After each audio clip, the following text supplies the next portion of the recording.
Hola, bienvenidos una vez más a este pequeño espacio de aprender electrónica automotriz. En esta oportunidad te voy a enseñar 5 pasos para diagnosticar una computadora en el mismo vehículo, o sea, banquear la computadora en el mismo vehículo. Bueno, empecemos.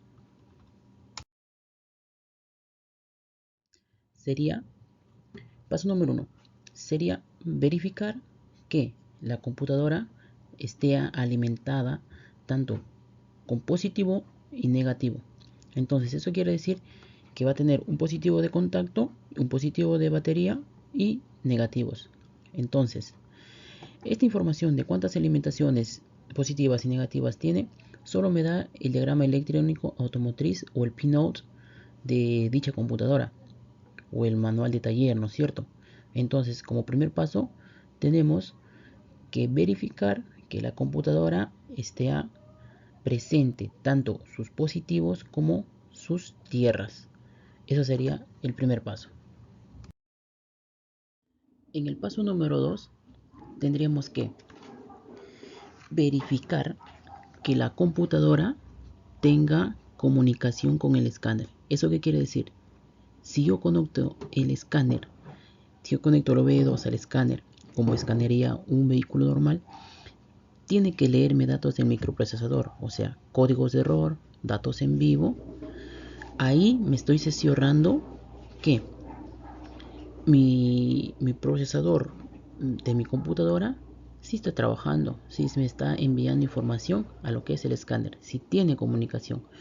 Un dato importante también, un detalle también es que si, si en el panel de instrumentos no me sale el check, es un indicador más que la computadora no está activándose, no se está activando por X motivo, ya sea por el paso anterior que no tiene las corrientes ni las tierras, o por X motivos tampoco no me está activando ese indicador y mi computadora no está trabajando. O sea, el check es un detalle muy importante para saber si mi computadora está trabajando o no está trabajando. Entonces, el paso número 2 sería verificar que la computadora tenga comunicación con el escáner.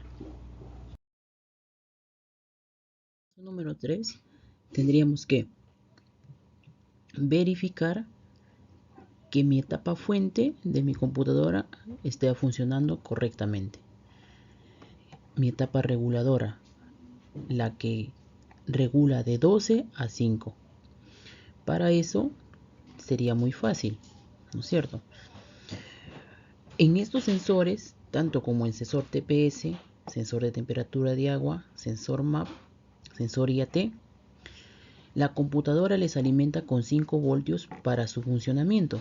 Entonces, con un multitester, en el cable de alimentación a este sensor debe existir o debe medir 5 voltios directo de la computadora hacia el sensor. Entonces, si existe en esta línea, en este cable 5 voltios, ¿eso qué me quiere decir?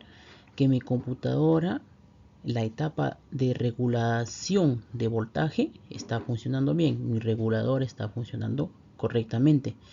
Estos 5 voltios no solo se usa para sensores, también se usa para lo que es los microprocesadores, las memorias EPROM y algunos circuitos integrados que también está acá en la parte interna de la computadora. Entonces, el paso número 3 sería verificar que la computadora esté supliendo esos 5 voltios hacia los sensores. Pasamos al paso número 4. En este paso número 4 se trata de que de verificar el pulso de activación tanto como al inyector y tanto como la bobina. Para eso necesitaríamos una punta lógica y en el cable que va de la computadora hacia el conector de la bobina, verificar que exista pulso. Cabe resaltar que esta bobina trabaja con 3 cables, un positivo, un negativo y un pulso de activación que le va a mandar la computadora. Entonces, en este cuarto paso, estamos verificando el pulso de activación tanto como al inyector, tanto como a la bobina. ¿Ya? Y por último paso, que verificar que el temporizador de la bomba esté funcionando correctamente. ¿A qué se llama el temporizador de la bomba?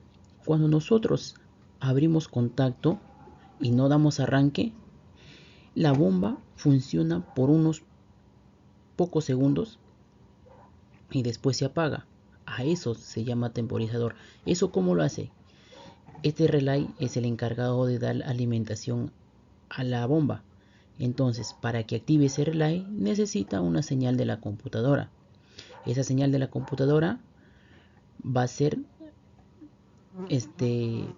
controlada por el temporizador que lleva acá en lo que es la computadora. Entonces nosotros abrimos contacto, la computadora envía una señal al relay, una señal negativa, y el relay empieza a alimentar a la bomba y la bomba empieza a funcionar por unos pequeños segundos, unos pocos segundos. Si no se da el arranque, la computadora corta esta alimentación negativa y el relay también corta esa alimentación positiva a la bomba. Entonces la bomba deja de funcionar. Entonces estos serían los 5 pasos para banquear una computadora en el mismo vehículo. Entonces repasamos. El primer paso sería verificar que la computadora tenga sus alimentaciones tanto positivas y negativas. El segundo paso sería conectar el escáner y verificar que tenga comunicación con nuestro procesador que está interno de la computadora, o sea que me dé códigos de error y también me lea datos en vivo. El tercer paso sería verificar los 5 voltios, tanto en sensor TPS, sensor de agua, sensor MAP. El cuarto paso sería verificar lo que es la chispa, tanto el pulso de inyección como el pulso de chispa. En quinto paso, por último, como estamos viendo acá, sería verificar lo que es el temporizador que va a alimentar de corriente a la bomba de combustible. Con esos 5 pasos ya estamos seguros si una computadora está mal, está para repararla o está para cambiarla. Entonces espero que te haya ayudado estos pequeños fragmentos, estos pequeños pasos y lo apliques para diagnosticar una computadora automotriz. Conmigo será hasta la próxima y saludos desde acá, desde Perú.